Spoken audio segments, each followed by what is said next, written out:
মির্জা ফখরুল ইসলাম আলমগীরের এই দাবির কড়া সমালোচনা করেছিলেন সে সময় জামায়াত ইসলামের আমির ডাক্তার শফিকুর রহমান।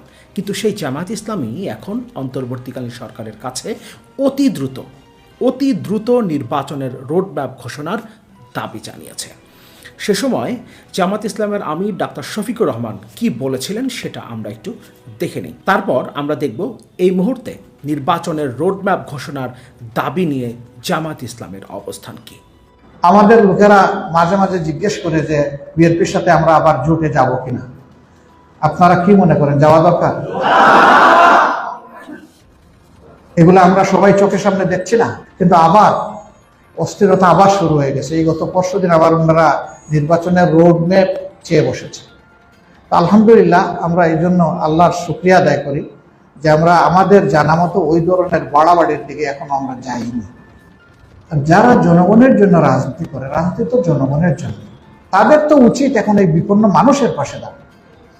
এই সময়টা ওখানে না দাঁড়াইয়া নির্বাচন এই জিকির করলে জাতি এটাকে কবুল করবে, কিন্তু সে তো তারা শুরু করে দিছে। আর নির্বাচন লাগেও তো না। ইতিমধ্যে যেখানে যা দখল করার ফুটপাত থেকে ফকিরের বাণিজ্য থেকে সব কিন্তু ওনারা নিয়ে নিছে। যা আওয়ামী লীগ 15 বছরে সাজিয়েছিল এর 80% ওনাদের দখলে ইতিমধ্যে চলে গেছে, আর 20 ভাগ বাকি আছে। তো আর কি করবেন সরকার? সরকার তো হয়েই গেছে না। শুরুতেই বলছিলাম, জামায়াত ইসলামী এখন অন্তর্বর্তীকালীন সরকারের কাছে অতি দ্রুত নির্বাচনের রোডম্যাপ ঘোষণার দাবি জানিয়েছে। জামায়াত ইসলামী এখন কি বলছে সেটা আমরা একটু দেখি। দ্রুত নির্বাচনের রোডম্যাপ ঘোষণার দাবি জামায়াতের। জামায়াতে ইসলামের নায়েবে আমির অধ্যাপক মুজিবুর রহমান বলেছেন, দেশ সংস্কারে যতটুকু সময় দরকার ততটুকু সময় অবশ্যই দেওয়া হবে, কিন্তু অনির্দিষ্ট সময় পর্যন্ত এটা চলতে পারে না। ঠিক এই অবস্থানটাই ছিল বিএনপির এবং বিএনপির মহাসচিব মির্জা ফখরুল ইসলাম আলমগীর অন্তর্বর্তীকালীন সরকারের কাছে নির্বাচনের রোডম্যাপ ঘোষণার দাবি জানিয়েছিলেন। কিন্তু সে সময় জামায়াত ইসলামের আমির ডাক্তার শফিকুর রহমান বিএনপির এই অবস্থান এবং মির্জা ফখরুল ইসলাম আলমগীরের বক্তব্যকে কড়া ভাষায় সমালোচনা করেছিলেন। অতীতে দেখা গেছে সময় লম্বা করতে করতে কেউ ক্ষমতায় থেকে দল গঠন করেছে অথবা সামরিক শাসন জারি করেছে। আমরা চাই প্রয়োজনীয় সংস্কার শেষে একটি নির্বাচনের ব্যবস্থা করবে। আগামীকাল থেকে রাজনৈতিক দলগুলোর সঙ্গে বৈঠক করবে অন্তর্বর্তী সরকার, সেজন্য ধন্যবাদ জানাই। একই সঙ্গে জাতিকে আশ্বস্ত করতে দ্রুতই রোডম্যাপ করার দাবি জানান তিনি। অতি দ্রুত রোডম্যাপ ঘোষণার দাবি জানানো হয়েছে জামায়াত ইসলামের পক্ষ থেকে। জামায়াত ইসলামের আমির ডাক্তার শফিকুর রহমান এবং জামায়াত ইসলামের সেক্রেটারি জেনারেল মিয়া গোলাম পরোয়ারের বক্তব্যের মধ্যেও কিছুটা অসামঞ্জস্যতা দেখা গেছে। তাহলে কি জামাতের অভ্যন্তরে কোনো ধরনের মত পার্থক্য হচ্ছে?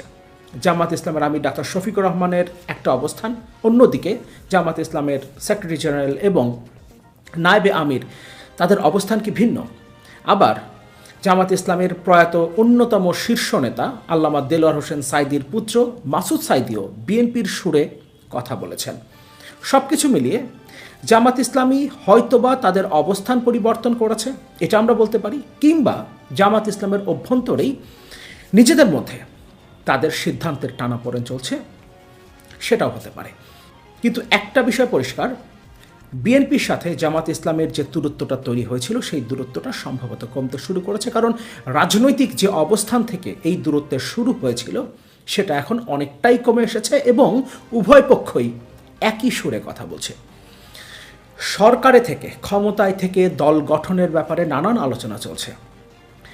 ডক্টর মোহাম্মদ ইউনূস, প্রধান উপদেষ্টা অন্তর্বর্তীকালীন সরকারের, তার বিশেষ সহকারী মাহফুজ আলম সাক্ষাৎকার দিয়েছেন প্রথম আলোতে। সেখানেও তিনি ছাত্রদের নতুন দল গঠনের ইঙ্গিত দিয়েছেন এবং ছাত্রদের এই দল গঠনের নেতৃত্বে যারা আছেন তারা অনেকটাই সরকারের সাথে ঘনিষ্ঠ এবং দুজন প্রতিনিধি সরকারে আছেন উপদেষ্টা হিসেবে।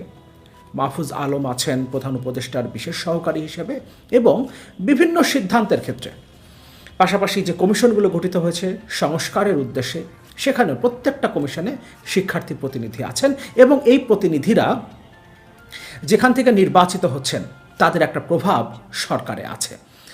তারা যদি দল গঠন করে কিংবা নাগরিক কমিটি যেটা গঠিত হয়েছে তাদেরও দল গঠনের একটা সম্ভাবনার কথা শোনা যাচ্ছে। ক্ষমতার কাছাকাছি থেকে ক্ষমতার ওপরে যাদের প্রভাব রয়েছে তারা যদি দল গঠন করে তাহলে সেটা প্রশ্নবিদ্ধ হবার সম্ভাবনা রয়েছে। সব কিছু মিলিয়ে রাজনৈতিক দলগুলোর মধ্যে এখন বিশ্বাস অবিশ্বাসের নানা টানাপোড়েন শুরু হয়েছে এবং সেই টানাপোড়েনটা সম্ভবত বিএনপি এবং জামাত ইসলামের মধ্যে কিছুটা কমতে শুরু করেছে। একই সাথে ইসলামপন্থী দলগুলোর জামাত ইসলামী, ইসলামী আন্দোলন বাংলাদেশ, হেফাজত ইসলাম সহ ইসলামপন্থী দলগুলোর জোট গঠনের একটা আলোচনাও শোনা যাচ্ছে রাজনৈতিক অঙ্গনে। পাশাপাশি বিএনপি তাদের অবস্থান থেকে বারবার নির্বাচনের রোডম্যাপ ঘোষণার দাবি জানিয়েছে। কতদিন এই সরকার ক্ষমতায় থাকবে সেটা তারা জানতে চেয়েছে।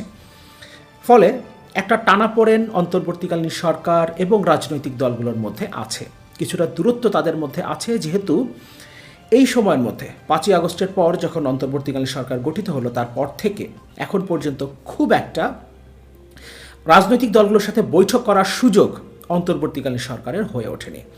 পাশাপাশি বিভিন্ন জায়গায় অন্তর্বর্তীকালীন সরকার পরিস্থিতি সামাল দিতে ব্যর্থ হচ্ছে, বিশেষ করে দ্রব্যমূল্যের ঊর্ধ্বগতি ঠেকানোর ক্ষেত্রে তারা খুব একটা কিছু করে উঠতে পারেনি, এটা স্বীকার করতে হবে। পাশাপাশি পুলিশ এবং সিভিল প্রশাসনে খুব একটা কর্তৃত্ব তারা এখনও স্থাপন করতে পারেনি। এখন পর্যন্তও আওয়ামী লীগের দোসররা বিভিন্ন জায়গায় পুনর্বাসিত হচ্ছে, প্রতিনিয়ত পুনর্বাসিত হচ্ছে। তারা নানানভাবে সরকারকে বিপদে ফেলবার চেষ্টা করছে, বিপ্লবকে নস্যাৎ করার চেষ্টা করছে। একই সাথে পোশাক খাতে যে অস্থিরতা তৈরি হয়েছে সেটাও সরকারের জন্য একটা দুশ্চিন্তার কারণ এবং বাংলাদেশের ভবিষ্যতের জন্যও একটা দুশ্চিন্তার কারণ। সব কিছু মিলিয়ে সরকার খুব একটা ভালো অবস্থানে নেই। কিন্তু জামাত ইসলামী তাদের অবস্থান থেকে সরে আসছে। বিএনপি যে সুরে এতদিন কথা বলতো, এখনও তারা যে অবস্থানে আছে সেই অবস্থানের সাথে অনেকটা সামঞ্জস্যপূর্ণ বক্তব্য এখন আমরা জামাত ইসলামের বিভিন্ন নেতাদের মুখ থেকে শুনতে পাচ্ছি। তবে জামাত ইসলামের আমির ডাক্তার শফিকুর রহমান এখন পর্যন্ত স্পষ্ট করে তাদের বর্তমান অবস্থান সম্পর্কে কিছু বলেননি। তবে জামাত ইসলামের সেক্রেটারি জেনারেল এবং নায়েবে আমিরের মুখ থেকে আমরা বিএনপির মতোই বক্তব্য শুনতে পাচ্ছি। এবং 5ই আগস্টের পর থেকে বেশ কয়েকটা ভিডিওতে আমি একটা কথা বলেছি, এখন রাজনৈতিক দলগুলোকে ঐক্যবদ্ধ থাকতে হবে। 5ই আগস্টের আগে যেভাবে সারা দেশ ঐক্যবদ্ধ হয়েছিল, সবগুলো রাজনৈতিক দল ঐক্যবদ্ধ হয়েছিল, রাজপথে নেমে এসেছিল, ঠিক একইভাবে ঐক্যবদ্ধ থাকতে হবে এখন পুরো দেশকে এবং অবশ্যই রাজনৈতিক দলগুলোকে, যেহেতু তারা দেশের জনগণের প্রতিনিধিত্ব করে। এবং সেটা যদি করা না যায় তাহলে এই বিপ্লবের যে প্রত্যাশা, যে স্বপ্ন, সেটা নস্যাৎ হয়ে যাবে। বাংলাদেশকে নতুন করে গড়ে তুলতে সবগুলো রাজনৈতিক দলের ঐক্যবদ্ধ প্রয়াসের কোনো বিকল্প নেই। ফলে বিএনপি এবং জামাত ইসলামের মধ্যে পরস্পর বিরোধী আক্রমণাত্মক অবস্থান থেকে সরে আসা অন্তর্বর্তীকালীন সরকার এবং বাংলাদেশের জনগণের জন্য অবশ্যই স্বস্তির।